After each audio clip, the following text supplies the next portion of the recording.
A motorcycle accident happened on December 21, 2025 in Fort Worth, Texas, around 12:58 a.m. near White Settlement Road and Churchill Road.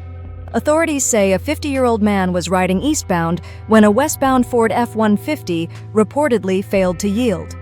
The vehicles collided, seriously injuring the motorcyclist. No other injuries were reported.